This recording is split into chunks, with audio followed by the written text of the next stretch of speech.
Welcome to the Purple Rock Survivor podcast. I am John. My co-host is Andy.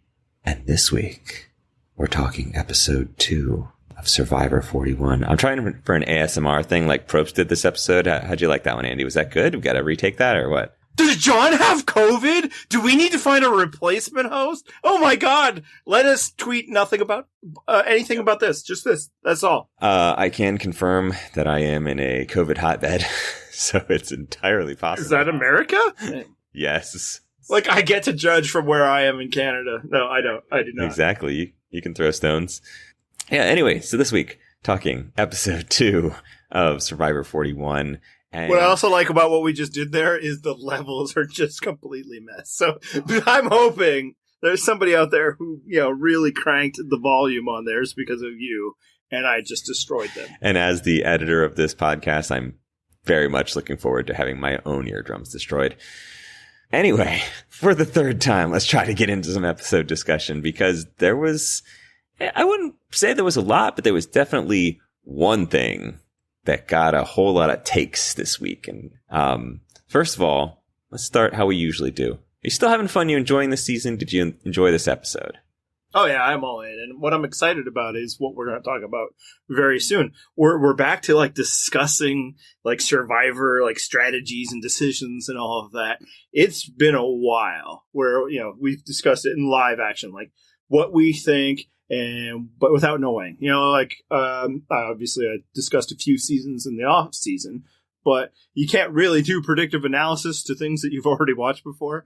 I mean, I suppose you can, but it's kind of, defeats the purpose. So I'm excited. I like that there's some debate. I mean, I like that I'm right and, the people who disagree with me are wrong. This is it. This is where we're back. This is home. It is your sweet spot. At least you like to think it is. So of course, the big controversy this week was the decision to vote out Voce. Do you agree with this one? Not at all. Not even a little bit. And why is that?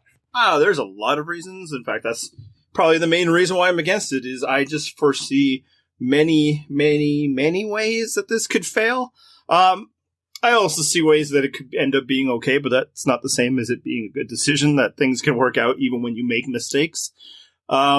But yeah, I mean, a lot of it is due to the own justifications and decision making that was presented to us by the people who made this decision. So if I was to take them at their word and why they wanted to do things, the decision that they ended up in doesn't really follow the own logic that they were following. So, it's at this one thing where to support this decision, you then have to discredit everything that Liana and Evvie were telling us prior to the decision and be like, no, this was the right one. The decision that they came to at the exact last minute of their decision-making period, that was brilliant, and this is why. But yeah, I didn't like it from the beginning, and then, there was some changes, and I'm like, okay, that's okay. Yeah, okay, I can see it.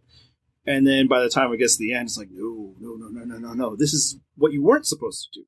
I disagree, and it's not that I'm strongly in their corner necessarily for this. I can just see the reasons for doing it. I did love that Evvie pointed out basically you're going to be losing challenges even with the quote unquote strong guys.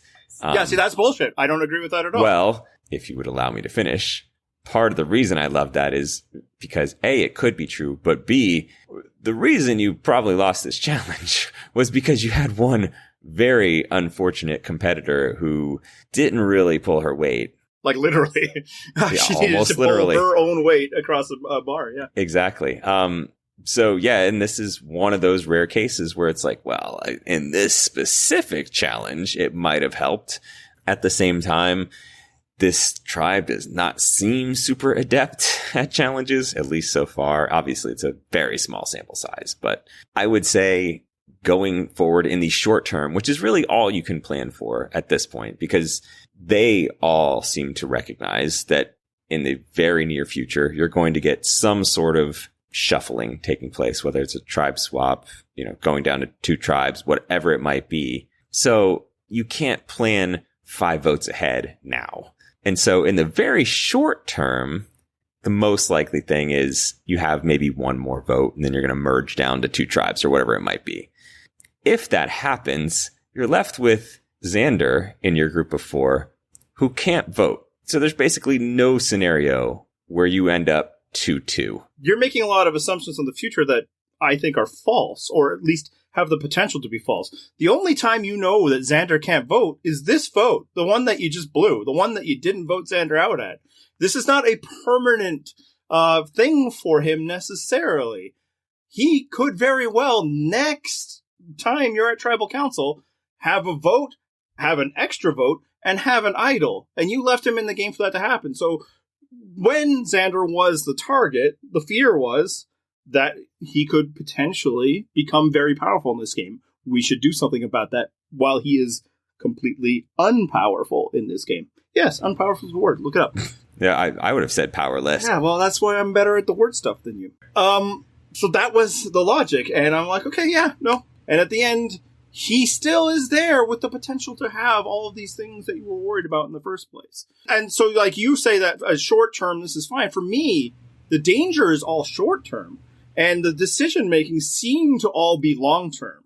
And, this is what we were told that, like Evvie, who we're going to use a lot of her justifications for this because the episode gave us more of hers than did Liana's. Was that she's thinking about the end of the game, about how she doesn't want to be at the end of the game with these guys. It's very much about setting her up at the end and kind of ignoring the short-term dangers. So your argument is like, this is fine because all you can worry about is short-term. Things get shuffled up. You can't plan too much. For me, it's like I think they dropped the ball on the short-term stuff in favor of the long-term stuff, which is just really uncertain. I, again, will disagree only because the shortest possible term is that you hopefully now have your 3. And for Evvie, they did indeed specify that Evvie's not interested in keeping around a bunch of guys and making it look like those guys were, carrying her to the end, at least to a final tribal jury, which is planning way too far ahead at this point. But still, in the shortest possible term, at a next vote, I think it's pretty safe to say Tiffany's on your side. And you know what? If you get at a immunity challenge a bunch of weird sayings like, wax my crumpet, you scallywag. If you can't take the heat these takes. If something like that were to happen, then you might think, oh, shit, now Xander's idol might actually be activated because you have very important information. You know how the idols work. And so then you can plan for that and be like, you know what? Now Tiffany's the dead weight and we're going to take her out. That's nice. Xander could have 2 votes and an idol. So your whole plan to we're just going to get rid of Tiffany. It could be Xander joins up with Tiffany and it's 3-2 you.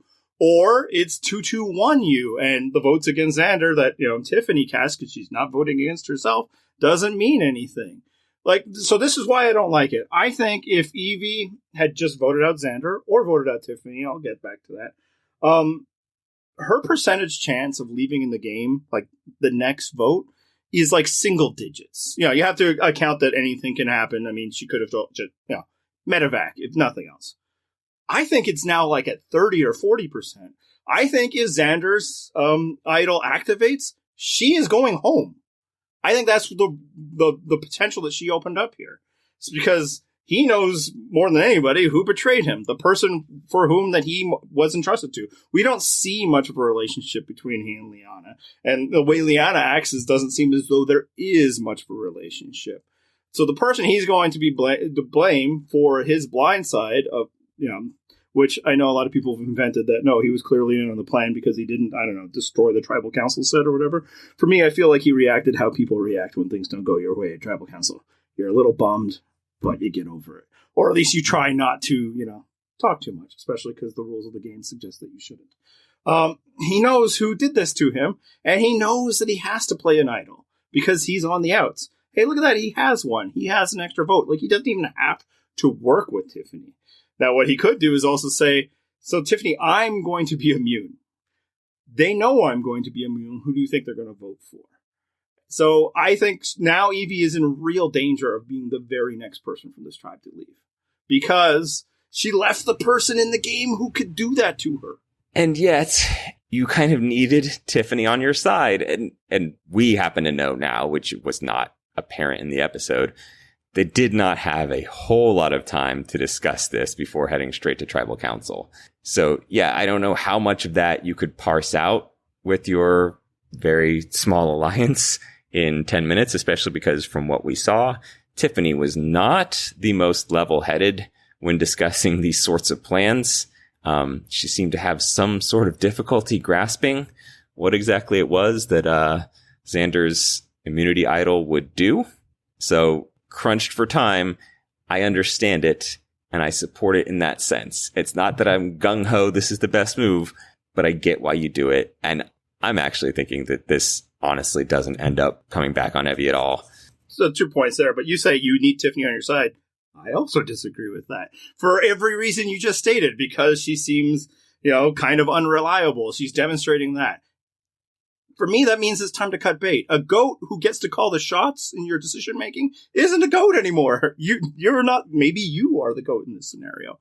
What I value more in Survivor are people who are flexible, and in fact, that's why I really liked what Evvie did last week. Is that she seemed like she was they seemed like they were keeping their options open, right? And they were going to be flexible. But now it's like, no, it's women's alliance or bust. And I understand some of the reasoning, which is why when Evvie and Liana were first discussing that they should vote out Xander instead of Tiffany, I was like, okay, I get that. It feels a little early to be worrying about the end game when, constantly losing at this level could just be as big a threat. But at the same time, I can't argue against the idea that, it's become incredibly difficult for women to win Survivor, and thus maybe you need to be proactive even to this moment.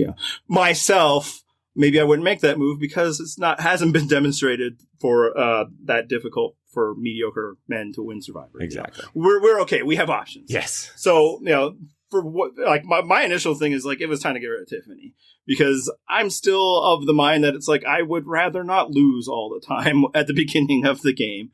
And that was just a really poor performance. But once she made her argument of why it should be Xander, I'm like, yeah, okay, that makes sense. But those arguments don't apply to vote. And if you have this person who's already dragging your tribe down and thus making so you can't even have fire, and then proving unwilling to work with you in the ways that you've already agreed to, and frankly, unable to keep up with the speed of this game, it's probably time to cut bait on that person. And you have the options. Voce and Xander still think that you're with them, so much so that, they're sharing every piece of information. So it's the thing I've always admired in Survivor is when people are oh man, this person who's supposed to be in my alliance is not going to be very good member of my alliance. They got to go. I don't know that it's necessarily that she's a goat just yet. Are you keeping her around so she can beat you? No, and that's the thing is it's far too early to I don't think she's being kept around for late game reasons just yet. I think this is much more midterm thinking here. We're trying to have her around as we get into the, two tribes portion of the game. This is not, I need her for me at final 6. So Tiffany being a little stubborn on one vote, I don't understand why she was, but at the same time, I don't think it makes her some kind of Abby Maria that can't be trusted and she's going to destroy all your plans and betray you. And she's not some unstable alliance member. I didn't say she was crazy. I'm just saying that that's not the person I want to work with. Tiffany, to me, feels like somebody that's going to be a high effort on my part to maintain through the game. And I just don't, myself, I don't want that early. Again, though, I was fine with the idea of voting on Xander. And here's the other thing. You don't need Tiffany's vote to make that happen. So, yeah. What I'm focused on is that they left a potential idol holder. Literally, he has the potential in his hands to become the idol holder in the game. That's, yeah. And do I think it will backfire? I think it's more likely than not next week that his idol doesn't activate. But that's not the same thing as it being unlikely that his idol doesn't activate. I'd say it's probably 60% chance that at the end, if they were to go to tribal council next episode, then he still can't vote. But 40% is a really big number. It is. And so I will say, assuming that we are not very far from a tribe swap of some type, idols are obviously very important to the game now. Having one can be very important, but nearly as important is knowing where those idols are. So for someone like Evvie, say she's swapped into another tribe, Xander's idol is potentially useful to her because I don't know that he's necessarily alienated from her at this point.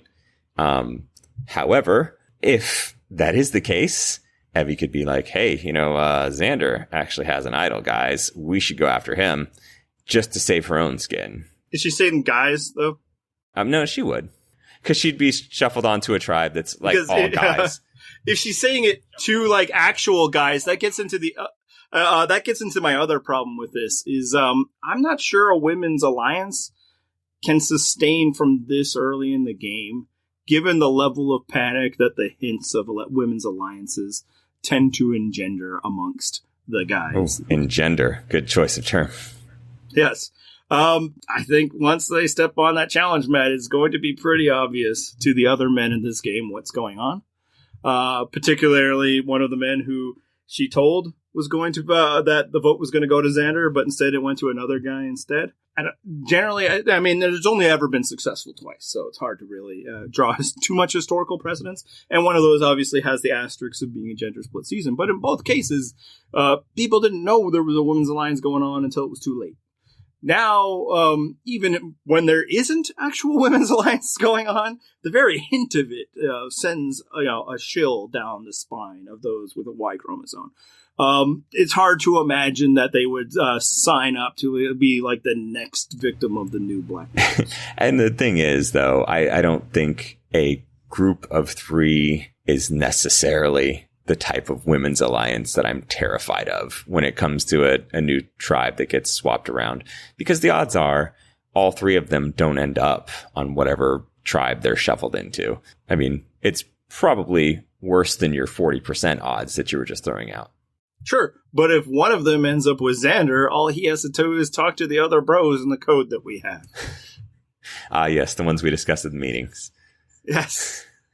Look, you can laugh at it all we want, but like one fucking guy threw away an idol in a hand-wrapped note because he was so scared of the power of women's alliances. And look, that doesn't mean that you shouldn't do it, but broadcasting them comes with risks. And look, the risk was worth it to take out Xander. I don't know if that's true to not take out Xander, which is what they accomplished here. What they accomplished here was not taking out the potentially most dangerous person of the tribe. And hey, speaking of risk, there was some discussion of a very risky plan known as the intentional matsing that got floated around a bit this week because I believe Voce in his exit interviews was saying that the tribe actually did discuss it. For those who aren't hardcore Survivor fans, first of all, why are you listening to our podcast if that's the case? Yeah, I don't think they're listening. Maybe my wife, that's about it. Right, exactly. Hi, Andy's wife. So secondly, the intentional matsing is when you, in a 3-tribe season, essentially allow your tribe to just constantly keep losing. Named after, of course, the Matsing tribe that did not intentionally lose. They were just very bad. And that tribe ended up having the winner of the season on it. The thinking being that when you have so little in numbers, once you get shuffled into other tribes, you are no longer threatening. However, Voce very cleverly pointed out that that's a great plan, except for the fact that everyone thinks that they will be those final 2 that are left standing in the tribe, and there can only be 2. Yeah, it's a great plan if you're Denise. It's a much less great plan if you're Russell Swan or Angie. Yeah, and that's why I never liked it. It's too cute by half. And frankly, that they were discussing this also makes me down on like every single member of this tribe, in that I think they might be too cute by half with all of their plans and all of this. This is the danger of being the Survivor super fans on the show, is that all these strategies that you've heard on podcasts and such, you can't wait to get out there to enact. And it's starting to feel like there's some of that going on.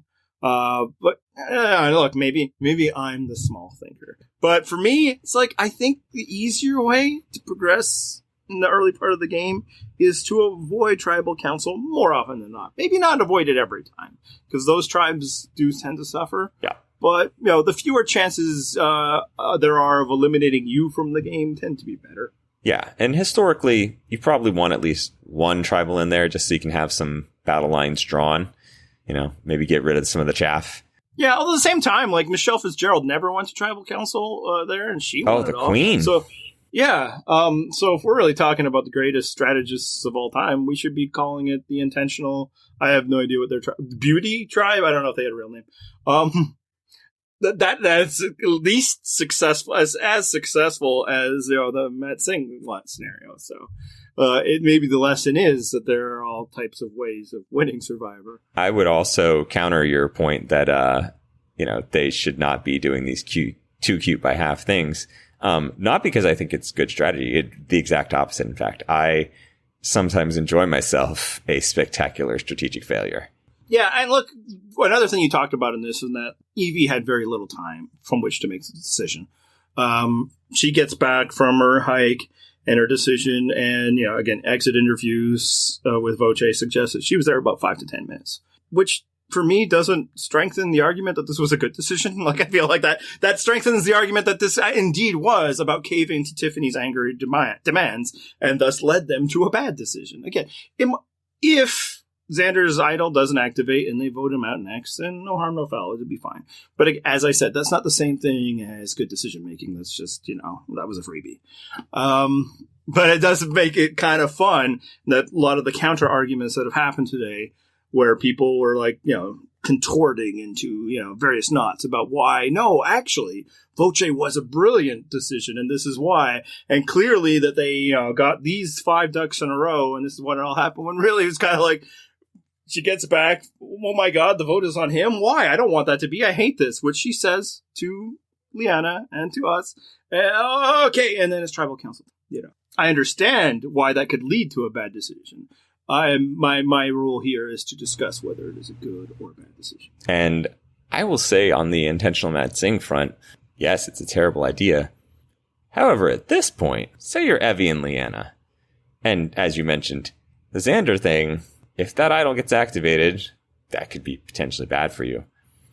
Is this next challenge necessarily one that's really important to you? See, for me, I think it 100% is if Xander is activated. If Xander's idol is activated, you need to avoid tribal council. I'm saying if it's activated, sure. However, if it's not, no, they should lose. They should lose. 100%.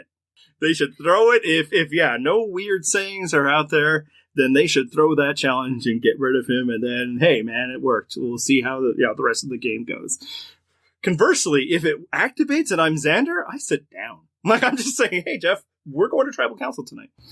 I mean, it does go along with what we always say on this podcast, which is skiddly bebop a wee walk a Scooby Doo. And, when you really think about it, an echo can't talk, but it can still reply. That's a good point. So, yeah, and then the next challenge, if they don't hear any crazy stuff going on, I'm down with the intentional Matt Singh at this point. Oh, yeah. No, like, you've committed to the strategy. You might as well follow it through. Because, like, that's the thing. Like, when they were saying, and, this is Evvie just talking, and she's talking to Tiffany. So, grain of salt. Trying to make somebody feel good that it's not you. But the idea is like, hey, we're losing with them anyway. That works if your previous strategy was, we must vote to keep the tribe strong and it's not working, you're losing anyway. That's when that makes sense. When your first vote was, we'll vote out this guy who's probably marginally stronger than the other person because who cares? They haven't yet made the choice to try to keep the tribe strong. But at this point, that's out the window. Who cares? Right. Like frankly, the strategy depends on this tribe not having many more days left in it. Yeah, as I said, generally opposed to the idea of the intentional Matt Singh at this specific point, for Evvie and Liana at least, maybe not a terrible idea. Yeah, maybe that's just it. It's situational. You shouldn't go into Survivor with a plan to enact this as, we're scripting our first 15 plays or anything like that. Right. But, situationally, you'd be like, at this point we might as well lose another one. And I'm on board for that. So we finally found out what the Beware advantage is. Yeah, the gem that Probst hid for us in the first episode. Literally the one he hid for us. Yes, that exact one from the same tree. I mean, maybe, like, unless he did all three, which I guess we have no reason to assume that he didn't. The fact that it was the one found of most of the others, is like, does that make him really good at this or worse at this? Hard to say. Yeah, so you have to wonder, did they record him dropping all three just so that they could have this callback? Well, now I no longer wonder. That is canon to me. But yeah, this is what kicked it off. This is frankly why I think it's a bad decision and all of that, because Xander has a chance at an idol, but not necessarily. And yeah, just to clarify, it's just that they were operating under the belief that this could be a dangerous thing. And then at the last second, we're like, eh. And again, it might not be dangerous, but they were thinking that it could be. So now they're counting on it not being. But I guess we should discuss, do we think this is a good advantage for the players? Oof. I think the interesting thing here is that, at least the way Xander played it, it's essentially going to let everyone know where the idols are. So it's going to be a lot harder to hide the fact that you have an idol because of this, at least, again, the way Xander played it. If not, would people have picked up on strange sayings taking place at the immunity challenges? Probably not. It would just be like, man, this show casts some weird motherfuckers. However, in this specific case, like, yeah, it's going to let everyone know where the idols are. Is that a good advantage for the players? I mean, I guess it depends which player you are. I mean, if you're the players without the idol, yeah, that's probably a good thing that you know where the idol is. Again, but only because the very first person to get this blabbed about the entire. Exactly. And so is it good for the show? I mean, entertainment value wise, yes, having people do dumb things to make their idol activate is pretty funny, at least as a short-term joke. I don't know how sustainable it is for the whole season, but yeah, as a gameplay tool, I mean, I don't love it. You're losing your vote constantly in the hopes of other people coming through for you. I would not be down. But of course, he didn't have the option at that point. Yeah, no, that's the thing. Like, as soon as you say, I want to go for it, that's it. You're sunk. Yeah, you're screwed. And yeah, it is a very punitive, quote unquote, advantage. Like, for me, it feels like almost too punitive. I like, the idea of losing a vote. Yeah. That's fine for me. Like, what if he found this on day 2, and then it doesn't happen until the merge. They can never vote. That seems like a lot for, a reward that, like, if you're somebody who feels like idols have become too powerful and that, it's skewed the balance, the social game means nothing anymore and it heavily favors men and all that sort of thing, then you should view this as a positive. They have weakened these specific idols by a significant degree. There is such incredible risk associated with, to the point where, like, if you were given the details besides beware, this could be bad for you, I don't know. I would support anybody who says, you know what? No, not for me. I'll play straight up. Pass. But for me, I'm pro idol. I think idols add a good, thing to the game. Obviously, they can be overdone when there's too many, yada yada. So for me, it's like, you've made the idol like kind of suck for people. Like, the value of an idol is often in its secrecy, and I don't know how. Like, again, it could be a lot more secret than Xander ended up keeping it, but I think it's not going to be. I don't know. What do you think? Yeah, I think one of the things here is that both as a gameplay thing and as a television viewing experience, I don't think you want the audience or the players asking a whole lot of questions about like how this works, because already I'm thinking, okay, you need 2 other tribes or 2 other players on 2 other tribes, 2 other beaches to find this exact same thing and to go for it and activate it and say all these things at tribal council. But then, I'm wondering, both as a viewer and presumably as a player, what happens if we go down to 2 tribes and one of those isn't found? Do I then get it if one of the other 2 is found?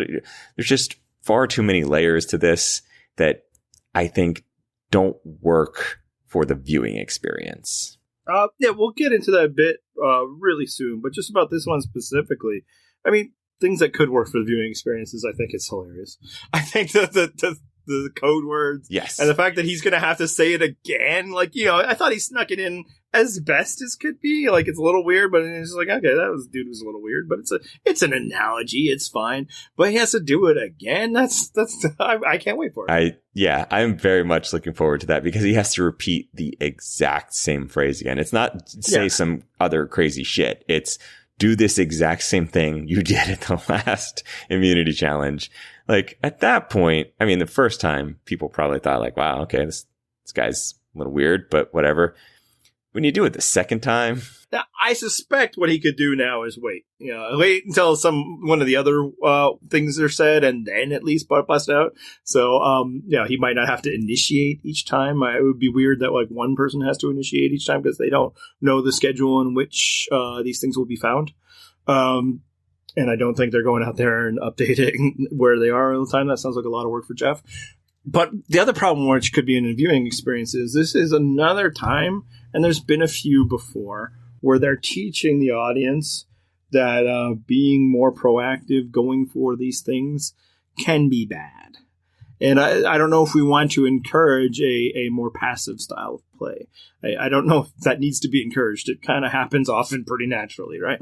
So, like, this happened once in Island of the Idols, which, like, Rob's lesson is like, oh, see, you shouldn't always try for something. It's like, that's never been true in Survivor. There's never been any risk in taking an advantage. And then, like, last year, Winners of War, Tony gets his advantage, which is blackmailing him. Yep. I think there's at least one other instance where I could see somebody like read an advantage and then they were like, this is not. It was Adam in Millennials versus Gen X. Got to steal someone's reward. Like, that's, I guess. No. There was one where it's like they read out at tribal council what it was, and it was like you lose your vote and like leave or something like that. So there have been a few, but in general, the show has driven it into people that you got to be aggressive, you got to go do stuff, and by and large, I think that's a better thing. And I think it's then up to the show to just modulate how many of these little advantages and such there are. But encouraging a more aggressive style of play, I feel, is better for the TV show. And if you keep messing with people that are doing that, then I think you're going to encourage more passive style of play. Like, why should I go bother looking for a thing that might just put a big whammy on me? Like, Xander would be better off, most likely, if he had never found this thing. We don't know. Maybe they would have targeted him or Voce anyway. Certainly, teaming with Tiffany seemed to be very important to them. It's hard to tell if him having these advantages was a tipping point, or if that was just a tipping point to make it him instead of Voce.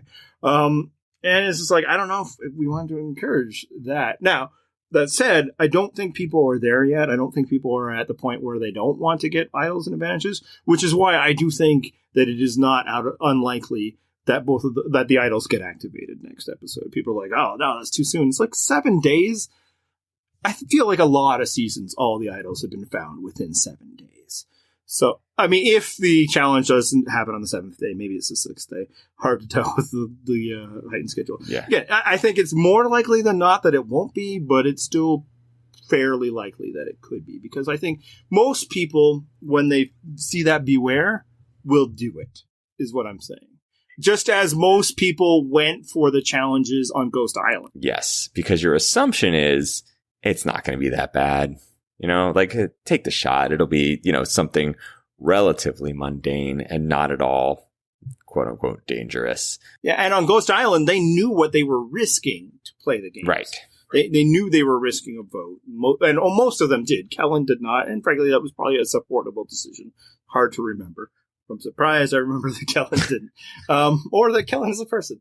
But in this, it's just beware. But something could, and honestly, we knew that there was a beware challenge, the game within the game that Jeff wants us to play.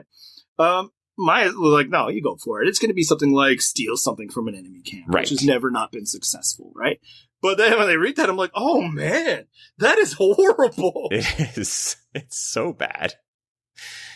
As you said, it's super punitive, and it's very clear from this cast that pretty much everybody is a fairly long time fan of Survivor. So these people watch the show. And to your point earlier, it seems like this is a trend that they're going to keep casting Survivor fans to be on Survivor.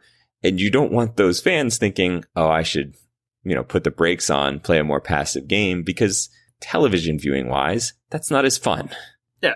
People doing things in general is more interesting than people not doing things. I know that I have already people screaming, that's because you're not a true fan. You can't appreciate it. Yeah, right. I'm a filthy casual who wants, plot developments in the things that I watch, especially, in this, great chamber drama that is Survivor. Yeah. And one little quick note, you say long time. I don't. Survivor is now at a point where you don't need to be a long-time fan to be a deeply versed fan, right? You could have started watching 2 years ago and have watched everything. Yeah, and to be clear, I meant more of they have seen most seasons more than I meant have watched for X number of years. So yeah, good clarification though. So yeah, you got into this. Is that you were speaking of this one in specific, but I think you're also generalizing. It could be worse for TV as the twists get too complicated, and this is a complaint that we get a lot, and you see it a lot on Twitter. Weirdly by a bunch of people who are deeply into the show. I don't know if you're genuinely that confused by these twists. That the twists are too complicated for the audience. And it's a question that I do wonder about, and one that I can't answer because, truthfully, none of them are ever too complicated for me. Sitting around and thinking about how these things work and potential ways they can work is what I do. Yep. It's why I podcast. That's why this show, which is possibly not even one of my top 10 favorite shows, is the one that I podcast about because it's the one that engages that part of my brain. So, that these things are a little more complicated doesn't take away from the enjoyment for me. Frankly, it probably adds enjoyment for me that there are layers. That's why I like that the show has evolved, because there were less things to think about as it was starting to get, be a little too simple. But I know it's easy to envision, this Midwestern yokel who can't keep up with everything. Well, I think in this case, I don't find this necessarily too complicated. The one I think that was the worst for me was just the legacy advantage, because as a viewing audience member, that thing could have just been sitting there and was sitting there for, 7 to 8 weeks of real world viewing time. And so you're supposed to recall what happened in an episode 2 months ago, which again, they'll prime you at the start of the episode, but it's oh, right, that thing. And it wasn't like Chekhov's advantage where you're just waiting for it to reappear. It was, you just legitimately forgot that it was a thing. I think this one is at least how are you going to forget when people keep saying things at every challenge? Oh, okay, now I get it in this sense. It's not as bad as, say, the legacy advantage was. Yeah, no, because the legacy advantage could not happen until later on. It was a wait until later, And you say they can remind you at the opening, but generally when they remind you about things that in itself is a spoiler. Yep. Now, I guess for this legacy advantage specifically, that's fine because again they'll remind you this is the only time it can be played. So yeah, I didn't like that for those reasons too. It's inactive as a plot device for too long, so it's not worth it. But these other ones where there's a lot of twists and turns, it's I'm starting to think I think that's part of the Survivor watching experience for a lot of viewers is that you actively engage with possibilities. And people who complain that they're too complicated might also be the same people who really overthink everything. Well, what if we did this? What if we did that? That itself, you can say, see, that's proof that it's confusing, but maybe that's proof that it's engaging, and that's what it's going for. And why I thought of this is, again, it's easy to say, well, I'm a very smart viewer, so of course I can get it, but the dumb average CBS viewer can't. What's the most popular sport in North America? And North America? Oh, you lumping Canada in with that one too? We don't change the numbers much really with our population. No, you don't? Right? You don't move the needle? But we could just use America if you want. Let's go with the NFL then. It's football by a significant margin. There's football, and then you get down many layers level, and then you can argue what second place is. But it is most definitely football. Football is the most confusing sport there is.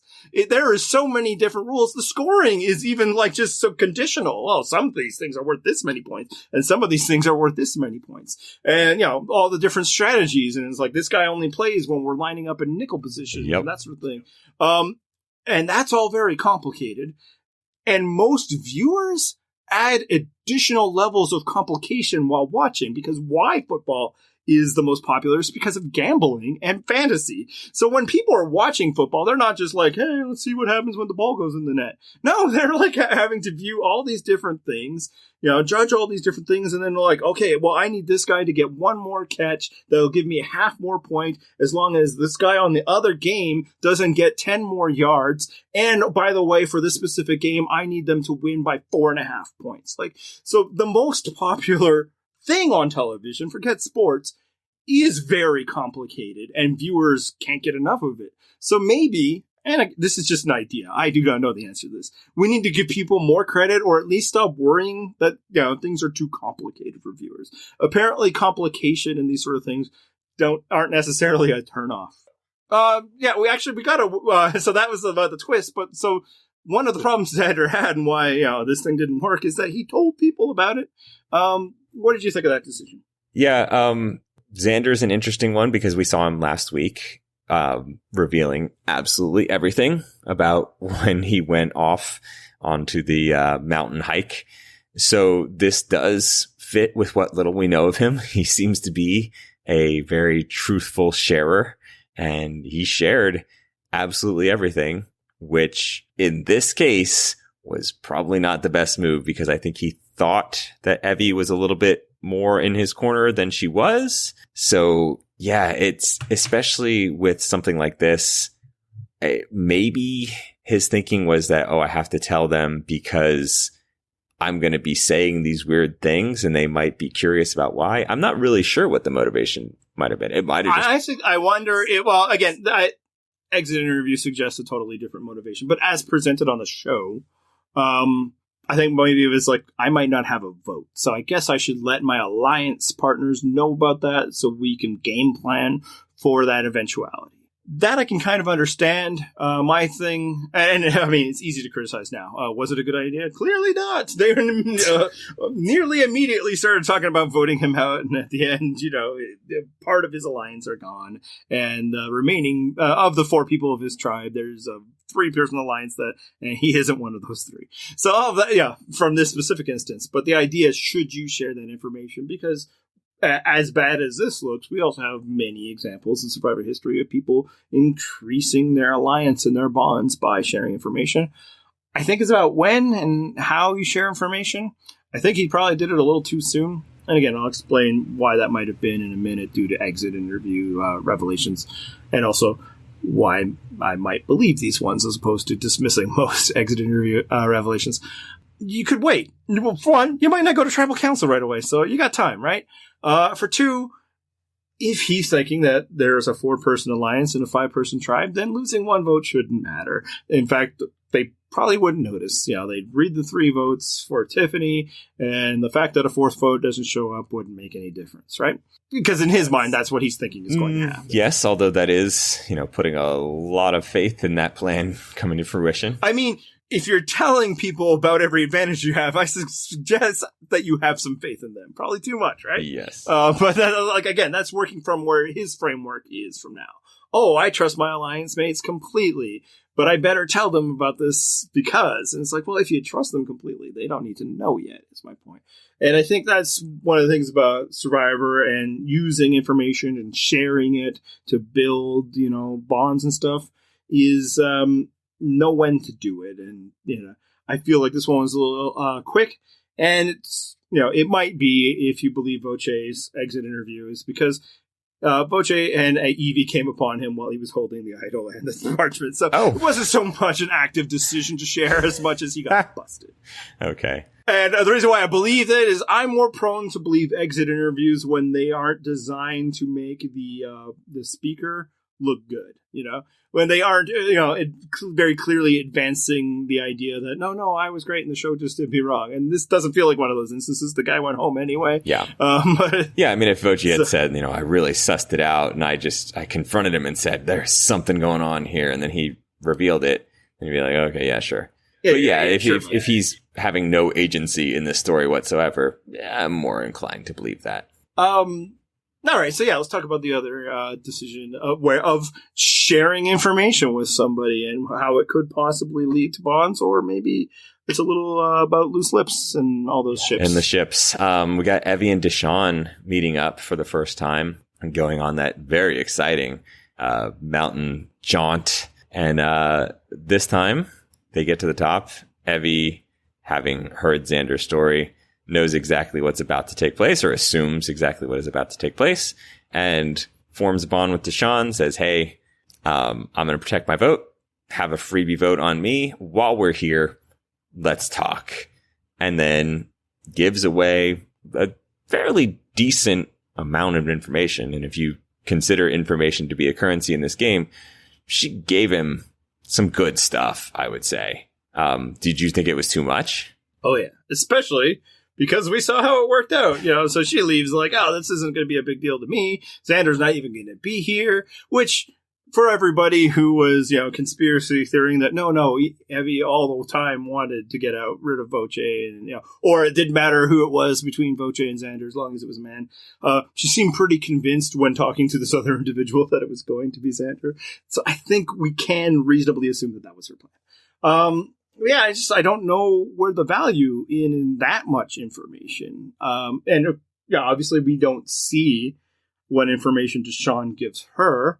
But that in itself is telling, and that it is likely to be plot relevant that Evvie told him a lot of information, and if he told her anything, that not plot relevant at all.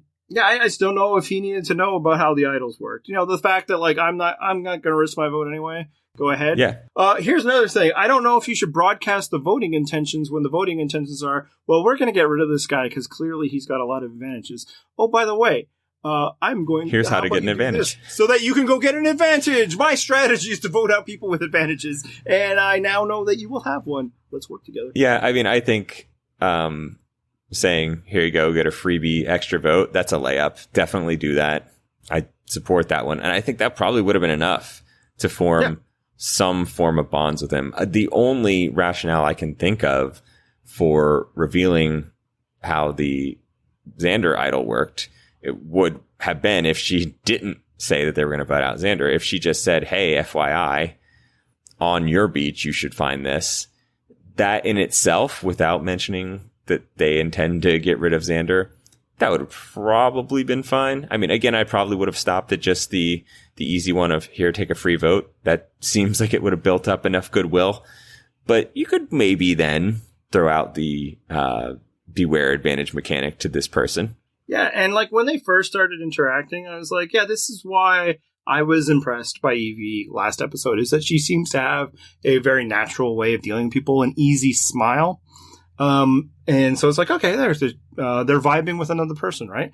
But then she just keeps spilling the everything, and it's like, I'm getting the impression that they're the type of person who really likes people to know how smart they are and how much they know. And, I think she was just excited to be like, oh yeah, no, I got the Survivor stuff. I want to know something else. Oh yeah. And hey, I want to know something else. That was more because I don't know what good it does to tell. And then in her interview, in her confessional, she's saying, oh, I didn't give away too much. I didn't give away my voting or my plans. I'll give away other people's information. It's like, I mean, you gave away where you're going to vote. That's pretty important. And they couch it with this is what the tribe is going to do. It's a tribe of 5 people, man. You don't get to speak of the tribe as though you are somehow separate from the decision-making apparatus, unless what you're expressing is a fear that you are separate from the decision-making apparatus. But if that's where the vote is going, then I think we can rightly assume that this is where you would like the vote to go. Yeah. So regardless of generally enjoying Evvie's gameplay and liking what they're doing this season, was not a huge fan of that one. It was just a step too far. I think there was a way to get if that was a 100-yard run, you could have stopped at 90, and that just to take it back to the football analogy, and that would have been fine. Just don't cross the goal line. And then to go back to was it a right decision to cave on the Xander thing and let Tiffany have her way with Voce? Because it doesn't matter as long as it's a dude. Well, now, instead of building goodwill by sharing information, DeShawn's like, I guess she was either he's like, she was lying to me, or she doesn't know what she's talking about. Neither, I think, are like a good look for Evvie. Yeah, I mean, it could also be that there were some sort of shenanigans that took place that Evvie was not involved in, which then suggests that Evvie doesn't have all that much power in their tribe. Yeah. So, yeah, you don't need that much. You're doing too much, which is a criticism of that tribe. Again, talking about Matt singing, Xander giving away the information, although possibly it's because he was busted. Although that in itself is a demerit against him. Like, step into the bushes, man. Like, don't just be out there on the path looking at everything. When you get an idle advantage or whatever, you grab it and you hot foot out of there, and then you open it for the camera. And like Tiffany herself, which, you're like, you were saying, I don't know why she's freaking out. I totally get why she's freaking out. She was terrible at the challenge. She has to always feel, just given demographics and stuff, that she is a potential target, and nobody likes to be the potential decoy. That's putting a lot of trust in it. Of course. And all these complications and changes are confusing. I could understand why she's like, no, he said the words, it must be activated, not key. She didn't read the clue. But if she's a good ally, she would listen to you, and you're like, no, dude, I saw it. That idol is not happening. But she freaked out. By her own admission, she's like, I'm not doing well because of the deprivation and lack of food and all that. Well, I got newsflash. That's not getting better. That's only going to get worse. Yep. Particularly because you keep losing your her friend. Continued existence in the game, So, like in general, I think the Yase tribe is doing too much. Which I suppose is better than doing not enough. Like, I got lots to talk about it. If they just made the chalk vote of like, hey, let's get rid of the guy with the advantages, or let's keep the tribe strong at Tiffany, we would have had to do a lot on Brad giving a Tony impression. Yes, Brad's great value Tony impression. I believe Tony, and it has been a while since I watched Cagayan, but I believe Tony did not inform everyone that he was going to make a spy shack before running off to hide in the bushes. I don't think that was the plan. Perhaps you have a better memory than I do. You can remind me. Was that what Tony did? Because I don't think it was. Not as shown on television. Right. Is it out of the realm of possibility that he let people know because he's so pleased with himself? It's not. But from what we've seen, that these were surprise elements to everyone. And in fact, what we see in his second appearance is that he tells people he's going to go run off, and then he's voted out like 4 days later or something. So, there's that.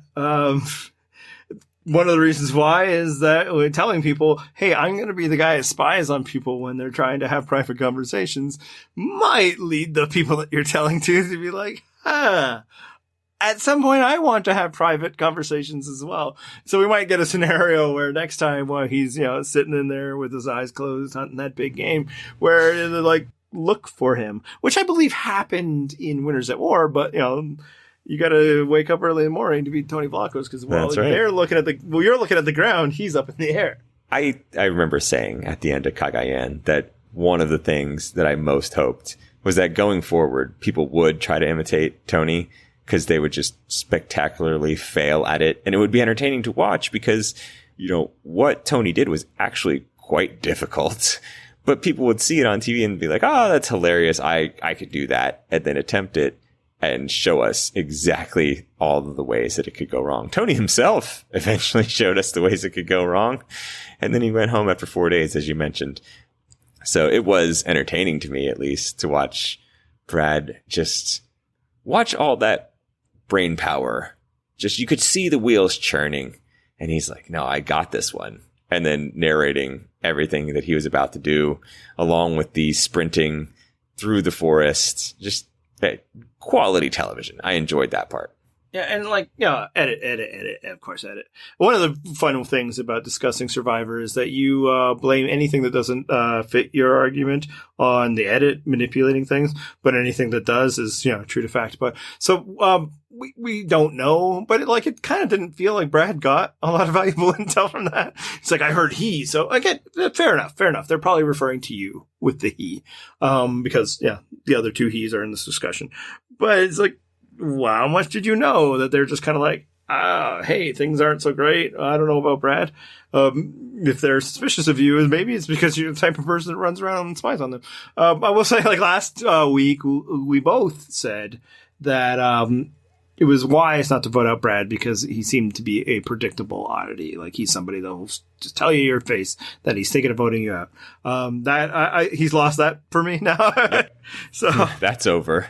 Yeah, and frankly, I didn't even understand what he was upset about. He's like, "Oh, I don't know if I can trust JD now." I was like, "But he voted with you. He did what he wanted. He didn't even initiate the conversations." It all just strikes me as all of this is a bit much for Brad. All of these modern conversations and the fact that people might be playing the game for the wrong reasons or something is too much. So much like how for me, Tiffany signaled as somebody I just wouldn't want to expend my energy playing with. The same is true for Brad. Except now, of course, as somebody with a Y chromosome, I'd be terrified that now that women are going to run the game, and I just couldn't vote for another man for like another 3 votes. Yeah, I'm with you on if I'm one of those people. I believe Shan was one and Jeannie was the other, who were sitting around like, what just happened? I think that's the point where I realize Brad should not really be part of any sort of plans that I might have for this game. The man just sprinted off half naked through the forest and like made the pointy eye gesture at me, like pointed at his eyes, pointed at mine, like, okay, dude, are we having a moment? Because I don't really feel like we're that aligned, but I'm going to guess from context clues that you are suggesting we are, and you're taking part in some sort of plan I was a part of, which I am definitely not. Yeah, I mean, like just the night before, one of those people were saying, well, we should vote for Brad at tribal council. Suddenly, like, Shan is in the circle of trust. And look, it's possible she wasn't being genuine with JD, but in the end, she did vote with him. So I get, even if, like, hey, letting somebody know, because, his third time out, Tony lets Sarah know that I'm going to be hiding up in the tree, so you bring them to the well and we'll figure things out. And, Sarah got all the information. She didn't really need the spy. He's like, yes, these people are the people I'm going to work with, even though, and that speaks well to Shan and her ability that she's in on all of these, but not well on Brad.